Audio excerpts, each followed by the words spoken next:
নমস্কার প্রিয় দর্শক বন্ধুরা, সবাইকে আমার পরিবারে স্বাগত। আশা করি আপনারা সবাই খুব ভালো আছেন। বন্ধুরা, আজকে আমি আমের আরেকটা নতুন রেসিপি নিয়ে চলে এসেছি। আজকে বানাবো আমি কাঁচা আমের আমসত্ব। এটা টক মিষ্টি আমসত্ব হবে। তো বন্ধুরা, আমি কিভাবে আমসত্বটা বানাচ্ছি আপনারা আমার সঙ্গে থাকুন। বন্ধুরা, এইখানে নিয়েছি আমি 1.5 কিলোগ্রাম আম। প্রথমে যেটা করব, আমের চোকাটা ছাড়িয়ে নিয়ে আমি ছোট ছোট করে কেটে নিচ্ছি। আর আমি কেটে নিয়ে আপনাদের দেখাচ্ছি আমি ঠিক কীভাবে কাটলাম। আমি চোকাটা ছাড়িয়ে নেব। প্রথমে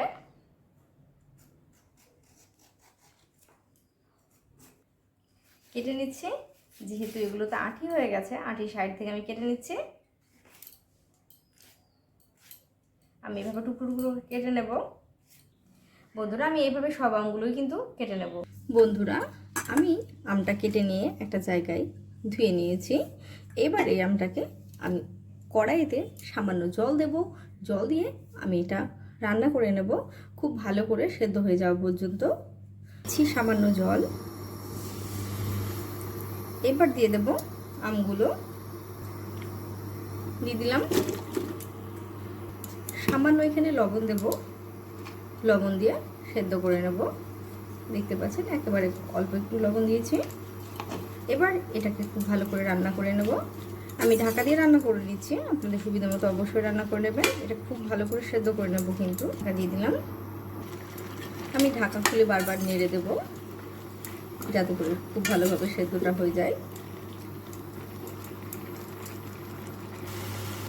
বন্ধুরা, দেখুন আমটা এখানে সেদ্ধ হয়ে গেছে।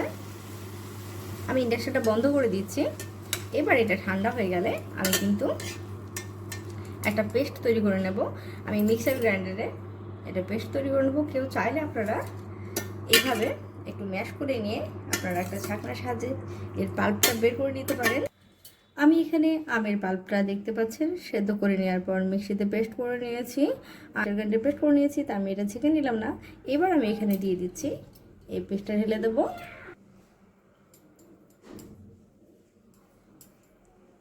দিয়ে দিচ্ছি চিনি, 200 গ্রাম চিনি দিলাম। এবার এটাকে ভালো করে রান্না করে নেব। চিনিটা গলে যাওয়ার পর অনেকটা পাতলা হয়ে যাবে, তাতে ভয়ের কোনো কারণ নেই। একটু সময় নিয়ে এটা নেড়ে নেব। এটা যেহেতু টক মিষ্টি হবে, তাই জন্য এখানে আমি আর কোনো রকম মশলা ব্যবহার করছি না। বন্ধুরা, এখানে চাইলে কিন্তু আপনারা লঙ্কার গুঁড়ো ব্যবহার করতে পারেন।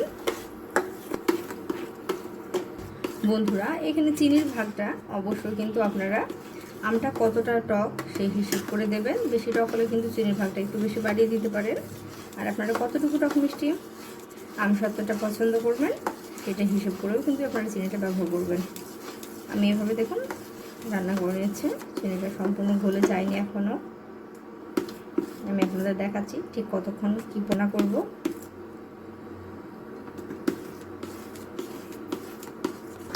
বন্ধুরা, এটা আমি 10 মিনিটে রান্না করে নিলাম, আর আপনাদের আমি দেখাচ্ছি।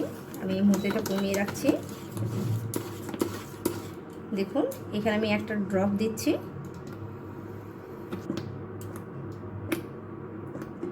দেখুন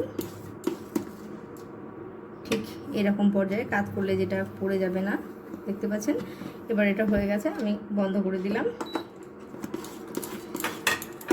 বুঝতে পারলেন? এবার আমি এটাকে থালার মধ্যে ছড়িয়ে দেবো। আর থালাতে কিন্তু আমি তেল দিয়ে একটু ব্রাশ করে নেব, তাতে করে কী হবে আমসত্ত্বগুলো খুব সহজেই উঠে যাবে।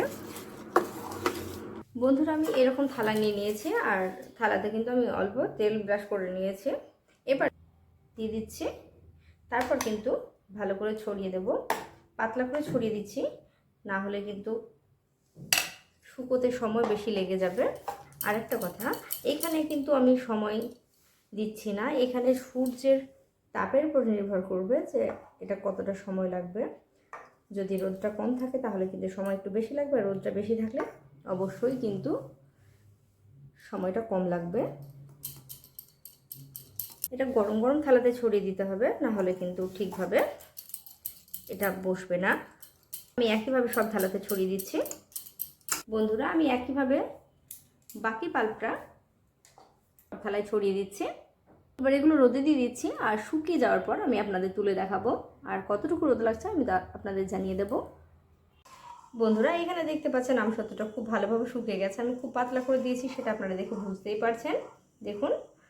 আর আমসত্ত্বটা কিন্তু আমার শুকাবার জন্য আজকে দিনটাই প্রয়োজন হয়েছে। আজকে যেহেতু প্রচণ্ড রোদ ছিল, সে কারণে আমার আমসত্ত্বটা খুব তাড়াতাড়ি শুকিয়ে গেছে। তো বন্ধুরা, আমি প্রথমে এই চারপাশটা একটু চাকু দিয়ে ছাড়িয়ে নিচ্ছি, তাতে করে আমসত্ত্বটা খুব ভালো উঠে যাবে। এবার এটা তুলে নেব। আর আপনারা অবশ্যই আপনাদের ইচ্ছে মতো শেপ দিয়ে নিতে পারেন।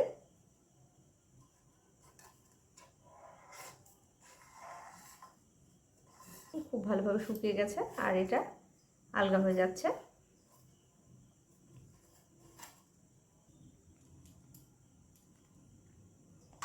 এবার আমি এটা পিস পিস করে কেটে নেব। আমি বাকিগুলো কিন্তু একইভাবে তুলে নেব। আর অবশ্যই কিন্তু বন্ধুরা, আপনাদের পছন্দ মতো আপনারা শেপ দিয়ে নেবেন। আমি এভাবে রোল করে নিচ্ছি। আমি একটা প্লেটে তুলে নিচ্ছি।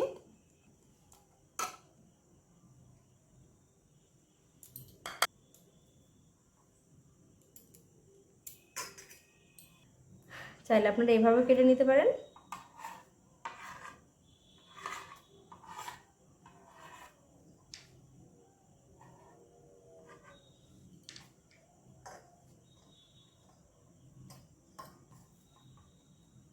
অবশ্যই আপনাদের পছন্দ মতো কেটে নেবেন।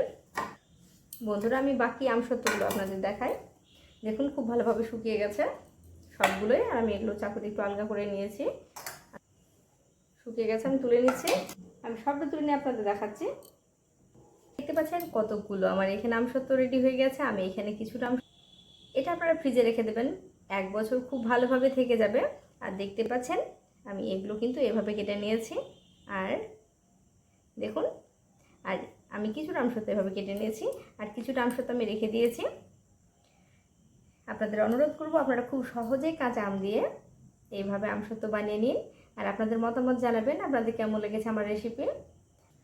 বন্ধুরা, আপনারা দেখলেন আমি কিভাবে আমসত্ত্বটা বানিয়ে নিলাম খুব সহজে, খুব তাড়াতাড়ি। আর বন্ধুরা, যদি আমার রেসিপিটি আপনাদের ভালো লেগে থাকে তাহলে অবশ্যই ভিডিওতে লাইক করে দেবেন, চ্যানেলটি সাবস্ক্রাইব করে আমার পাশে থাকবেন। সবাই ভালো থাকবেন, সুস্থ থাকবেন। দেখা হবে নেক্সট রেসিপিতে। নমস্কার।